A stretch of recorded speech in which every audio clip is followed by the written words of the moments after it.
Imagine right now you open your eyes and suddenly find yourself on a deserted island. No water, no food, but luckily, right in front of you are a few banana trees. What would you do with them? I don't know what you'd do, but I'd walk over to the trees with ripe fruit, pick some bananas to fill my rumbling stomach, then go off looking for something else to eat. And chances are, I wouldn't find anything, and I'd end up starving to death. But if those banana trees fell into the hands of Asians, like the Japanese, Indians, Thais, Vietnamese, Filipinos, or Chinese, they wouldn't go to waste. For them, a banana tree isn't just about the fruit. It's everything they need to survive. Today, let's take a look at why Asians can use almost every single part of the banana tree. First up, banana leaves. If you've ever traveled in Asia or watched street food videos, you've probably seen food wrapped in banana leaves. Vietnamese ham, Thai fish curry custard, Chinese tamales, Japanese chimaki, all kinds of dishes fit perfectly inside one banana leaf. The reason is simple. Banana leaves are big, flexible, clean, and easy to fold. When heated, they release a light, pleasant aroma. Food served on them just looks more appetizing, rustic, traditional, and mouth-watering even before you take a bite. But banana leaves aren't just for wrapping food. Asian kids have an entire world of toys made from them. Roll up a leaf and squeeze one end, you get a banana leaf whistle.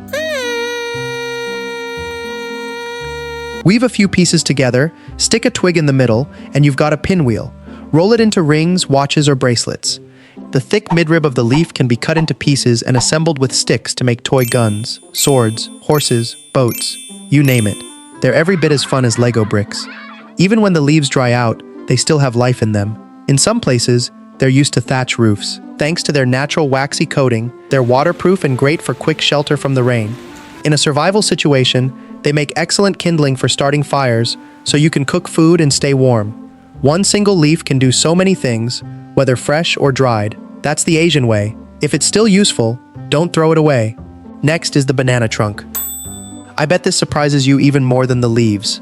It might sound weird, but banana trees don't actually have woody trunks like most trees. What we call the trunk is actually layers of tightly wrapped leaf sheaths, packed with tons of moisture. So when you cut into it, a lot of water comes pouring out. Good news, that water is drinkable. On our deserted island, we've just found a water reserve. In rural areas, the trunk is commonly chopped up as feed for livestock. Pigs, cows, chickens, ducks. Just chop it small, and the animals get a full meal. But Asians don't stop there. The tender inner core of the trunk is edible. It's white, soft, juicy, mildly sweet, and very refreshing.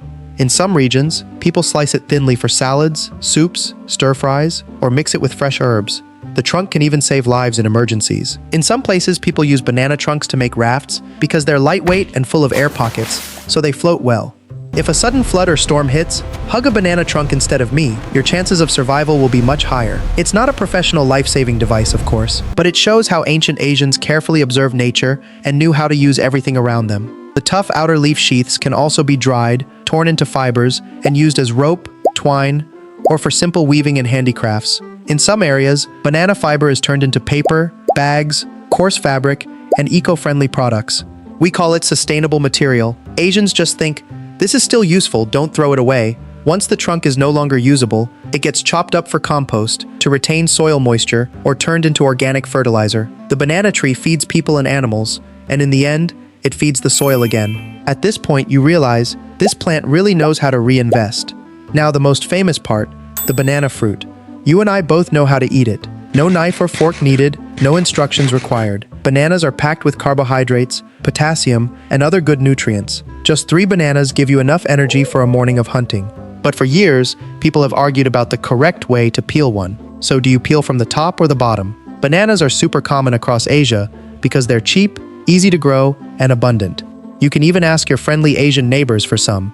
They usually have plenty growing in their yards. But bananas aren't just eaten one way. Ripe bananas can be eaten fresh, turned into banana bread, banana pudding, smoothies, ice cream, grilled bananas, fried bananas, or dried banana chips. If you've ever had hot, crispy fried bananas on a rainy afternoon, you'll understand why some foods go viral without any advertising. Green bananas are far from useless too. In many Asian countries, green bananas are boiled, grilled, fried, or cooked in savory dishes. They have a starchy, mildly sweet, slightly astringent taste. When prepared right, they're delicious. Some places eat them with fresh herbs, boiled meat, fermented fish sauce, or in fresh spring rolls. Grilled green bananas are especially fragrant. Cook them whole, peel, and the inside is soft and aromatic. I was lucky enough to try this once, and the flavor stayed with me for a long time. If breakfast is ripe bananas, dinner on our island could be grilled green bananas, assuming we didn't catch any wild animals. What about the banana peel? A lot of people just throw them away, or in cartoons, they're used to make someone slip.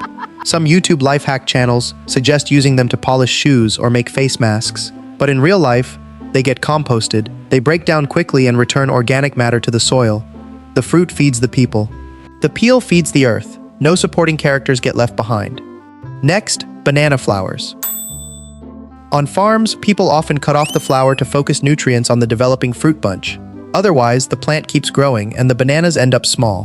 By now, you can probably guess, Asians don't waste those flowers either. If you've never eaten banana flower, you might look at it and think, you can eat that?